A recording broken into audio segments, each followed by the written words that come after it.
Bonjour Bruno Gollnisch. Bonjour. L'actualité, à nouveau, des voitures avec des bonbonnes de gaz, 3 femmes interpellées, 3 adolescents, autre affaire d'une quinzaine d'années, également soupçonnés de terrorisme. C'est un terrorisme à visage multiple? Oui, je le crois. Il est évident que le degré d'infiltration de notre société est quand même inquiétant. Loin de moi l'idée de dire que tous les musulmans ou tous les Français d'origine maghrébine, etc., sont des terroristes en puissance, mais il suffit qu'il y ait une proportion très modeste d'entre eux qui le soient et qui soient sensibles à cette propagande. Et ça crée une situation extraordinairement périlleuse pour notre société, c'est vrai. Alors ceci étant, je me réjouis que cet attentat ait été déjoué. Je voudrais quand même mettre un petit bémol sur les cocoricots de M. Cazeneuve, du ministre de l'Intérieur, parce qu'on nous a présenté cette affaire où manifestement ces dames étaient un peu les pieds nickelés du terrorisme. Ça ne veut pas dire qu'elles ne puissent tuer ou blesser. Elles ont blessé des policiers lors de leur arrestation. Mais enfin quand même, quand je vois que M. Cazeneuve, enfin bref, M. Hollande, etc., en font pratiquement une affaire d'État et présentent ça comme un extraordinaire succès policier, je respecte profondément le travail des policiers, mais enfin, je crois savoir que cette voiture est restée en warning devant Notre-Dame de Paris en plein... un état d'urgence. L'état d'urgence, hein, bon, et qu'il a fallu des heures pour que la police arrive et que les démineurs ne sont arrivés qu'au petit matin. Bon, alors que les garçons de serveurs ou restaurateurs à côté avaient prévenu les autorités. Deuxièmement, on a présenté également comme une enquête extraordinairement rapide, formidable, le fait qu'on ait réussi à les interpeller. Il y avait surtout à lire le numéro minéralogique de la voiture. C'est quand même pas un exercice absolument original. Bon, et ensuite arriver évidemment à localiser à travers le père de l'une de ces jeunes filles, de ces jeunes femmes, leur lieu de résidence. Et au cours de l'interpellation, quand même, les policiers ont été blessés à l'arme blanche. Je ne sais pas, il me semblait moi, avoir vu des interpellations où on se précipite avec des boucliers, tout ça me paraît quand même un peu curieux. Alors je ne crois pas que M. Cazeneuve, contre lequel je n'ai rien à titre personnel, ait de quoi chanter cocorico et de nous vanter l'efficacité des services français. D'ailleurs à cet égard, j'ai une petite anecdote à vous narrer. Je connais un jeune et brillant avocat lyonnais dont je tairai le nom. Ce garçon avait perdu son passeport et il l'avait déclaré, vous savez, dans ces cas-là, on le déclare perdu ou volé. Et s'en était fait faire à nouveau. Et puis il est parti au Japon, figurez-vous. Il est parti au Japon pour ses vacances avec son fils, qui était un enfant de 7 ou 8 ans. Et il se trouve qu'avant de partir au Japon, il avait retrouvé le passeport en question, qu'il avait tout simplement égaré chez lui. Et en partant pour le Japon, au lieu de prendre le nouveau passeport qu'il s'était fait faire, il a pris par erreur l'ancien, déclaré perdu ou volé. Il a été arrêté en France alors? Non, il n'a eu aucun problème pour sortir de France avec un passeport déclaré perdu ou volé. Mais en arrivant chez des gens sérieux comme les Japonais, à l'aéroport international de Tokyo à Narita, eh bien, il s'est fait arrêter. Il a été gardé en rétention toute la nuit avec son fils. Parce que dans ces pays-là, on ne rigole pas. On ne rigole pas, on fait attention, ce qui m'a valu un coup de fil à 2 h du matin et de devoir alerter le consul de France jusqu'à ce que le malentendu soit heureusement résolu. Cela montre quand même qu'il y a une certaine différence d'appréciation dans la gestion des fichiers entre ce pays-là et le nôtre. Sérieux également l'ont été les cérémonies pour le 15e anniversaire des attentats à New York du 11 septembre. Tout le monde s'en souvient, mais vous avez traité sur votre compte Twitter cet anniversaire de manière un peu différente de tous les autres. Oui, 15e anniversaire, d'accord, il y aura le 16e, puis le 17e, puis le 18e. Je ne veux pas du tout priver les Américains du droit, évidemment tout à fait naturel, de commémorer leur mort. Et j'exprime absolument sans aucune réserve toute ma sympathie, évidemment, envers ces victimes et leurs malheureuses familles. Mais je trouve quand même que, bon, on en a fait beaucoup. Et peut-être pas de façon absolument désintéressée. C'était marquant, ces attentats, quand même. Oui, mais moi, je dis que j'englobais dans la même sympathie également le million, je dis 1 million, mais je ne dois pas être loin du compte, je suis peut-être même en deçà, de victimes civiles au cours des dernières décennies, de victimes civiles des bombardements de l'US Air Force. Vous ne voulez pas rentrer dans la compétition Dans la compétition victimaire. Donc j'englobe tout le monde. Mais je remarque, mais c'est assez naturel, c'est un trait de caractère de l'être humain. Il est évidemment plus sensible à ce qui lui arrive, à lui, qu'aux autres. Et bien, il en va de même des peuples. Je remarque que les anglo-saxons sont quand même très chatouilleux, en particulier les Américains, qui n'ont jamais connu d'invasion sur leur territoire national, sont quand même extrêmement sensibles aux atteintes qui peuvent être portées à leurs compatriotes. Beaucoup moins quand même quand il s'agit de faire, comme l'on dit, des dégâts collatéraux dans le reste du monde. Qu'il s'agisse de Dresde, de Hiroshima, de Nagasaki, des défoliants en Indochine, de la napalmisation du Laos ou du Vietnam, des centaines de milliers de morts civils dans l'agression contre l'Irak, dont on voit très bien quelles sont les conséquences désastreuses aujourd'hui. Monsieur Juncker, parce que au Parlement européen, il faut parler d'Europe. On revient, excusez-moi de vous interrompre, je le dis pour Madame Claire Tesson de France 2, surtout qu'elle se rassure, parce qu'elle était très inquiète il y a quelques années, nous parlons de sujets européens. Aussi. Voilà. Monsieur Juncker est venu pour un grand discours sur l'état de l'Union. Oui. De l'Union européenne.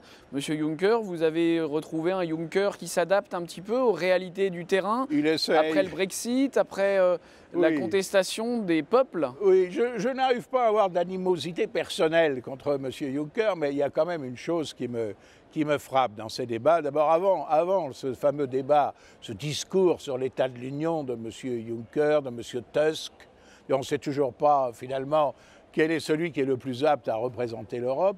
Il y avait eu aussi tout un débat auquel j'ai participé sur le G20, la réunion internationale. J'y viendrai tout à l'heure, mais voilà. L'état de l'Union, Bruno Gollnisch. Non, mais pourquoi est-ce que je parle du G20? Parce qu'il y a une tonalité que j'ai retrouvée dans l'un et l'autre débat. Alors parlons des deux tout de suite. Alors on va parler des deux tout de suite, si vous le voulez bien, et qui me frappe par le caractère obsessionnel qu'elle a chez la plupart des orateurs, c'est la lutte contre le populisme. Ah, quand même. On pourrait croire que le G20, évidemment, il n'a pas décidé grand-chose, ce G20. Bon, on s'est un peu gargarisé de l'adhésion à la lutte contre le réchauffement du climat. La ratification de l'accord de Paris par la Chine et les États-Unis, c'est une avancée. Oui, mais enfin, entre-temps, la Turquie ouvre 80 centrales nucléaires. Centrale à charbon. Pardon. Oui. La Chine poursuivra son programme dans ce domaine jusqu'en 2030. Enfin bon, mais il y a une chose quand même que Mme Grossetête, qui est le député que je connais bien de Rhône-Alpes, député Les Républicains, a relevé, il y a une chose positive, a-t-elle dit, c'est qu'on a décidé de lutter contre les populismes. Voilà. Et alors, dans le discours sur l'état de l'Union, c'est pareil. Le problème, le danger, c'est les populismes. C'est assez extraordinaire. Les populistes, c'est vous et moi, enfin, si j'ose dire. C'est assez extraordinaire parce que, en présence de cet échec des évolutions actuelles de l'Union européenne, on pourrait penser que les échecs consacrés en quelque sorte par le Brexit, c'est-à-dire par le refus de la majorité du peuple britannique de cette évolution. Refus dont on sait et dont on craint, dont ces caciques craignent qu'il ne soit partagé par d'autres peuples d'Europe. La réaction normale devrait être de se dire, mais enfin, est-ce que nous n'avons pas fait fausse route? Pourquoi est-ce que les peuples sont mécontents de notre action? Est-ce qu'il ne faut pas faire autrement? Et ce n'est pas ce que font les dirigeants européens. Eh bien, pas du tout. Ils disent, quand même, il y a des les salauds de populistes qui nous gâchent en quelque sorte le plaisir. Mais ça me fait penser à ces gouvernements qui, en présence de leurs échecs, n'ont d'autre communication que de mettre en cause l'action des gouvernements précédents qu'ils ont remplacés.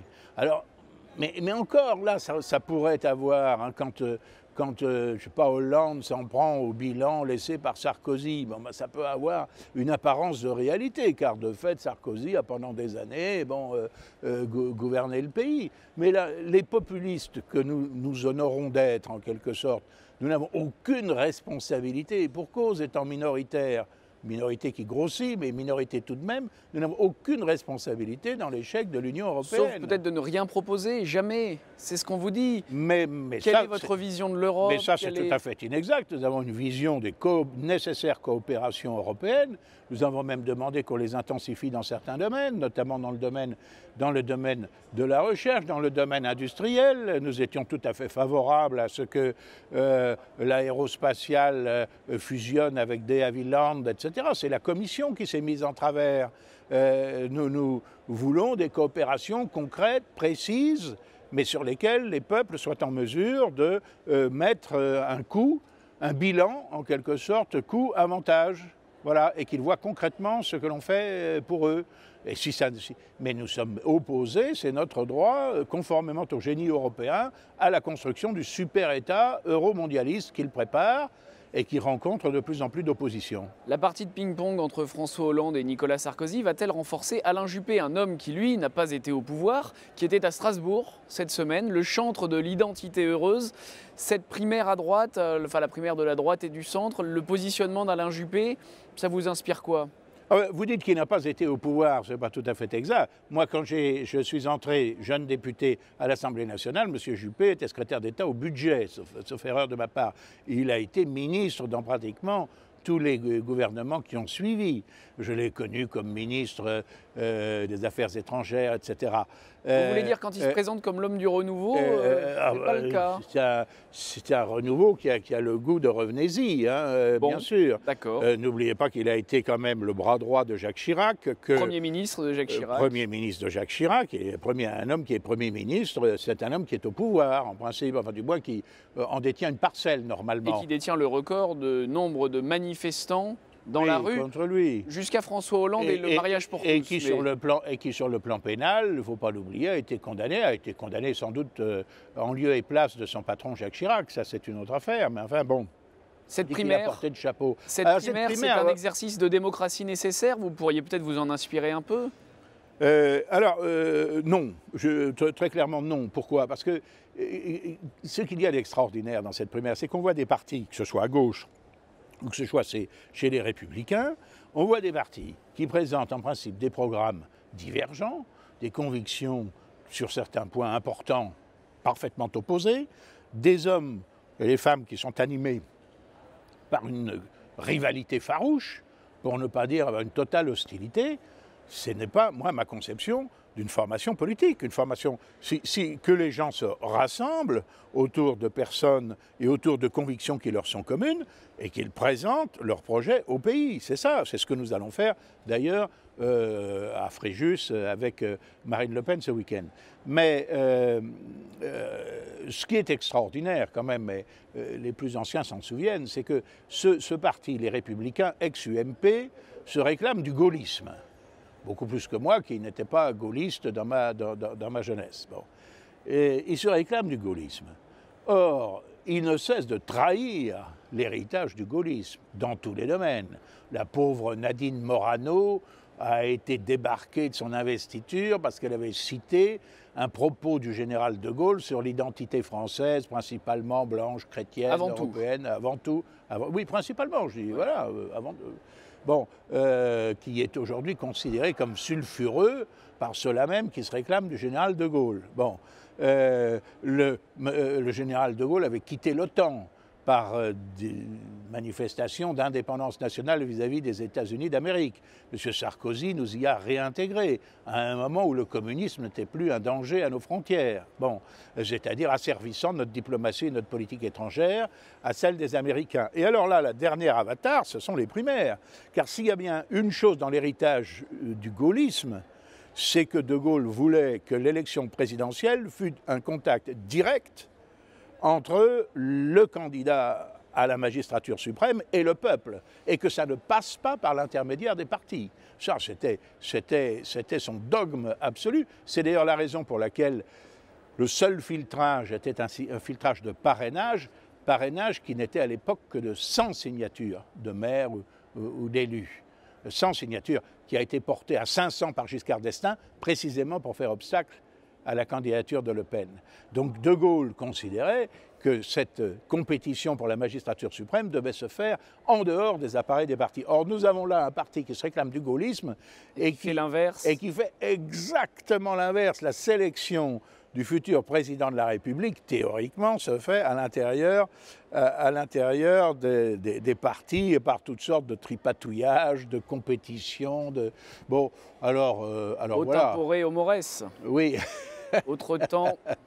Nous verrons ce qu'il en résultera, mais moi je suis heureux de constater qu'apparemment les sondages, il faut prendre les sondages avec précaution, y compris quand ils sont favorables, surtout quand ils sont favorables d'ailleurs, mais quand même c'est un signe heureux que les sondages donnent Marine Le Pen, candidate du Front, soutenue par le Front National, en tête dès le premier tour de cette élection. Depuis 30 ans, par contre, ce qui ne change pas, c'est le massacre de l'industrie française. Oui. Dernière polémique, c'est le cas d'Alstom à Belfort. Oui.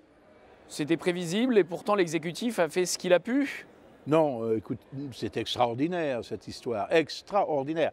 J'ai encore en mémoire, moi, la campagne présidentielle de 2002.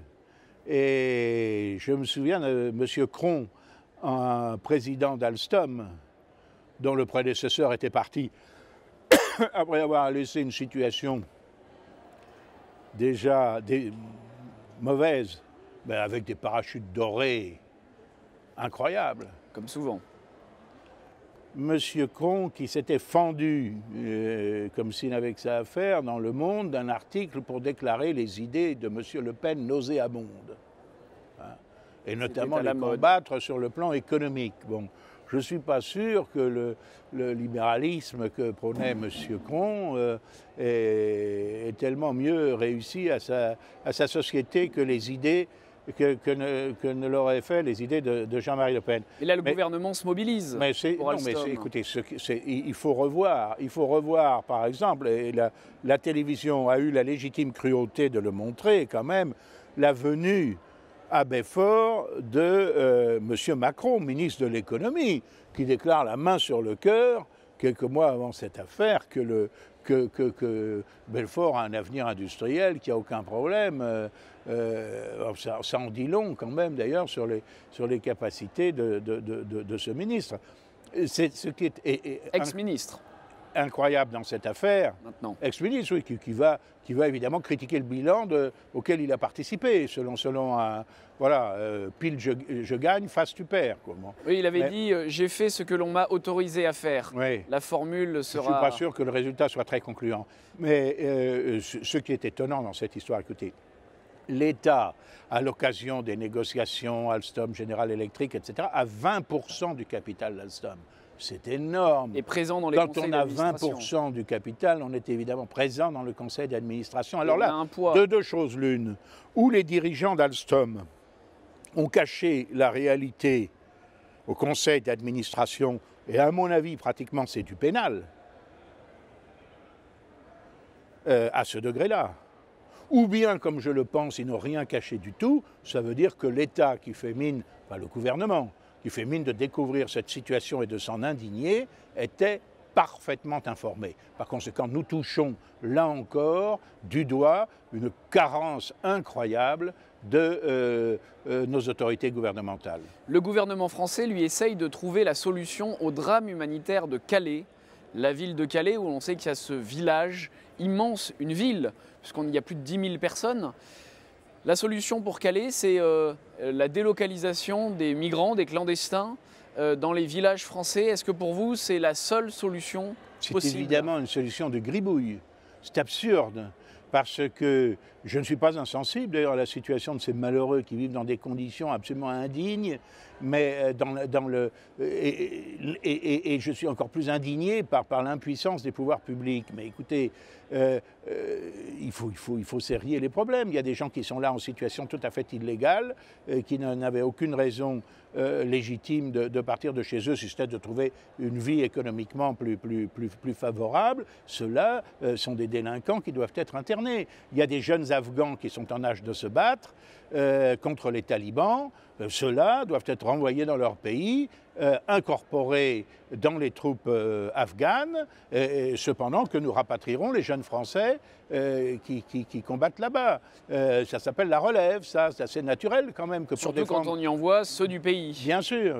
Bon, il y a des cas tout à fait différents, mais la majorité de ces malheureux souhaitent gagner l'Angleterre. Ce n'est pas parce qu'on va les confiner de force au fin fond d'un village français que ça va résoudre le problème. Mais à supposer même que ça le résolve sur le plan de l'hygiène élémentaire, des moyens de subsistance, etc. Bon, qu'est-ce qui va se passer une fois qu'on aura mis les 5 000, 6 000, 10 000 qui sont en ce moment dans ce qu'on appelle la jungle de Calais, qui est une jungle sous tous aspects, y compris sur le plan humain, sanitaire, sécuritaire ou autre. Une fois qu'on les aura mis dans l'arrière-pays, dans des villages français, à supposer qu'ils s'y tiennent tranquilles, il en arrivera 10 000 autres qui réoccuperont l'ancien site de Calais avec les mêmes intentions que les premiers. Par conséquent, il est évident que la solution dont je concède qu'elle n'est pas simple, mais qui requiert une autre détermination de la part de l'État que celle que nous voyons aujourd'hui. La solution n'est pas du tout dans ce que l'on nous propose aujourd'hui. Bruno Gollnisch, avant de nous quitter, un petit point d'agenda, vous l'avez dit, vous interviendrez dimanche, je crois, aux Estivales de Marine Le Pen. Oui, j'étais prévu samedi, malheureusement j'ai un problème dans la soirée de samedi et je crains de ne pouvoir arriver que dimanche. Alors au lieu de m'exprimer sur les questions de nationalité à Fréjus, je pense que je participerai à la table ronde qui est organisée avec des personnes de grande qualité, donc je n'aurai pas grand-chose à dire, mais je les écouterai avec beaucoup d'intérêt, mais quand même, je rajouterai mon grain de sel sur la restauration de la place de la France dans le monde. Et puis vous avez un deuxième rendez-vous varois, mais je crois que vous repartez d'abord à Paris puis à Bruxelles pour les activités parlementaires et vous revenez dans le Var le samedi suivant. Absolument. Pour parler aux jeunes du FNJ. C'est formidable que les jeunes gens cherchent à s'instruire auprès de personnalités chenues comme moi. Chenues, c'est-à-dire grisonnantes. Parler de l'Europe et de la renégociation. Pour ne pas dire complètement blanchie. Vous y parlerez d'Europe et de renégociation des traités européens. Quelle Europe pour demain? Tout un programme. Voilà. En attendant, bonne continuation. Et l'on verra que nous avons des propositions précises, concrètes et positives. À bientôt Bruno Gollnisch. À bientôt.